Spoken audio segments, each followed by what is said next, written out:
Sadness. What is sadness? One may say it's not being given Charles Lee. Another may say it's losing your eye in a goat's butt. Perhaps it's even losing one of those stupid drinking contests in Valhalla. Nobody really knows the true definition of sadness. Oh wait, well if Google says it, it must be true. So I guess the question we should be asking is, which one of these assassins was forced to play Odyssey?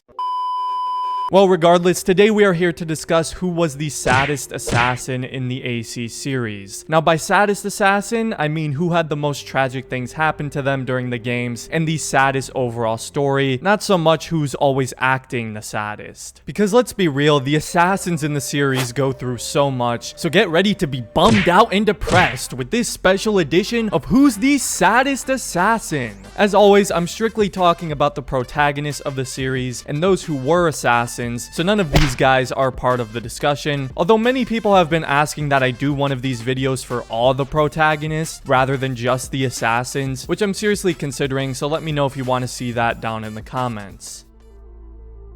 Starting off with our boy Bayek, who, let's be real, went through quite a lot of turmoil and tragedy in Origins. Obviously, being forced to stab and kill your son is really dark and tragic. Despite that though, at times Bayek is still able to be positive and optimistic, which I have to commend him for. Now, many of the other assassins in the series have gone through something very similar, and some had even more family members killed in front of them. Man, this is such a depressing topic. I'm sorry if I'm bumming you all out. But my point is that the death of Bayek's son is the driving force behind his character in Origins, and the reason for him doing, well, everything. Think about it like this. If his son had never died, the Assassin's Creed likely would have never Man, this is so dark. Anyways, Bayek clearly had a very tragic backstory, but I'd say Origins ended on quite a positive note, putting all that behind him and fighting for a cause bigger than himself and revenge. The Frye Twins are going to be bundled together here as always. Now, the Frye Twins don't necessarily have much tragedy happen to them within the story of Syndicate. It is explained that their father died shortly before the story began, and that's a big reason why they went to London to liberate it in the first place. However, I don't feel like the father's presence is felt much throughout the game as a driving force like Bayek's son in Origins. Of course, it's sad, but in relation to some of the other assassins, I think the Frye Twins were quite well off, and they get a very happy ending. In fact, it's such a happy ending, it almost reminds me of a Disney princess movie or something, but good for them.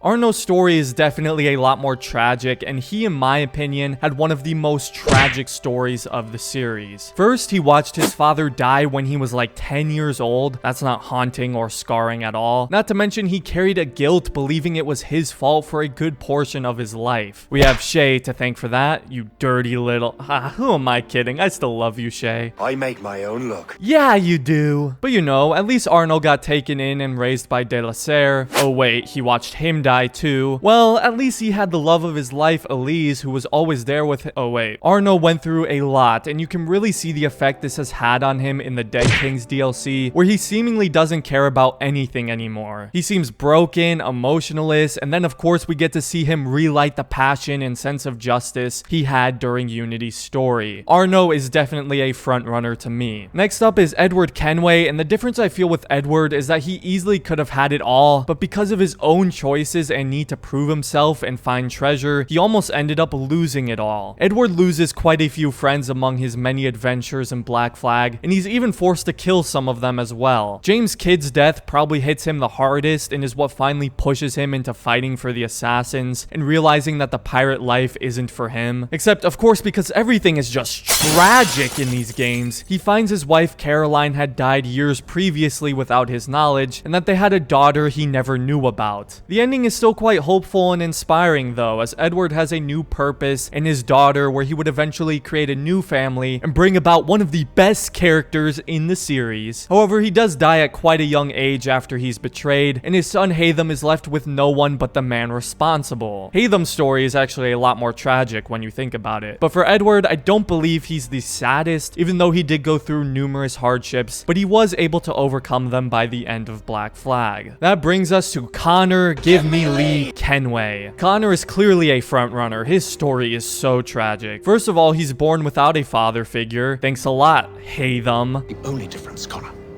The only difference between myself and those you aid is that I do not feign affection. And then he watches the only family he ever knew, his mother, and a lot of his tribe be burned and killed, courtesy of that tyrant. Then when Connor is only 13 years old, he senses that his people will be destroyed unless he leaves and finds a way to fight back, leaving behind everything he's ever known to train under Achilles for years. Naturally, Achilles becomes the father figure Connor never had, while Connor is forced to fight his real father, Haytham. Connor was an incredibly trusting person, probably too trusting, as he comes to realize by the end, as time and time again he puts faith and trust in people as they continue to betray him. He spent so much time helping Washington and believing he was the key to freedom, just for him to find out he's the one who burned down his village as a child. The man is literally forced to kill his lifelong best friend after he's manipulated by Charles Lee. Then after working with his father and finally coming to better understand Haytham and the Templars, he kills him in the blind, rageful pursuit of Charles Lee. Oh yeah, and Achilles dies as well, leaving the entirety of the colonial brotherhood on Connor's shoulders, and Achilles, with basically his last words, tells Connor he needs to kill Haytham. Like, what kind of burden is that to place on someone, Achilles? In the end, Connor is all by himself, left with nobody he can trust, and everyone he ever cared about dead. And on top of it all, his village has packed up and left, leaving him to rebuild the brotherhood and fight for freedom on his lonesome. If that's not a tragic and incredibly sad story, I don't know what is. Man, and people wonder why Connor can look so stoic sometimes. Ezio is another assassin who experienced a lot of loss. He watched his father and brothers be executed, leading to his life changing forever. Yet despite that, he still manages to retain his very charming, likable personality. Ezio is driven by revenge for so long, trying to hunt down the elusive Rodrigo Borgia. Luckily for Ezio, unlike some of the other assassins, he still has some family left, a rare thing for assassins in this series, with his mother, sister Claudia, and his uncle Mario, who also ends up being killed in Brotherhood. Not to mention he gains a good friend in Yusuf, who dies in Revelations as well. Ezio is a character who constantly persevered and was able to end up building a happy, fulfilling life for himself with his family, as we see at the end of AC Revelations and AC Embers. He had a lot of tragedy and heartbreak, but still had a very happy life in the end. Altair is a little different from the other assassins we've talked about, because unlike the others, he was born into the Brotherhood. The Creed was the only life he had ever known. He was well accustomed to death. We never actually get to see his parents or any part of his childhood. We all know Altair, like Ezio and Connor, constantly persevered against the odds, killing his mentor Al-Mualim and rebuilding the Creed practically by himself. He then of course came to have a family with his wife Maria and multiple sons, who ended up being killed by a boss and his men. One of his sons even died thinking Altair was the one who ordered the execution. That's rough. Altair's life from beginning to end was in service to the Brotherhood, which is kind of sad on its own to think about, that he never had a choice of what his life was. And he ended up dying alone in the library of Masyaf Castle until Ezio finally finds him centuries later. Altair sacrificed so much for the Creed, and it was not in vain.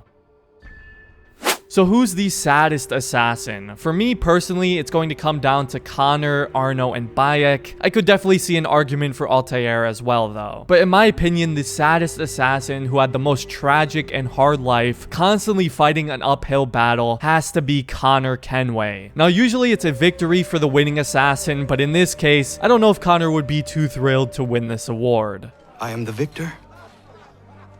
My heart soars. Alright, never mind, weirdo. In all seriousness though, Connor's story is extremely tragic, and he went through some of the hardest situations that any assassin had to go through in the series. But of course, that's just my opinion. Let me know down in the comments who you think the saddest assassin is and why. And feel free to give suggestions for what category you'd like to see me talk about next for the assassins or Templars. In case you were unaware, I now have channel memberships where you can get access to special perks, like seeing my videos early and getting a shout out. The link to join is in the description. Special thanks to my mentors who've joined recently. I really appreciate the support. If you enjoyed the video, I'd appreciate it if you considered leaving a like and subscribing to the channel if you're new. Other than that, thanks for watching and have a great rest of your day, assassins.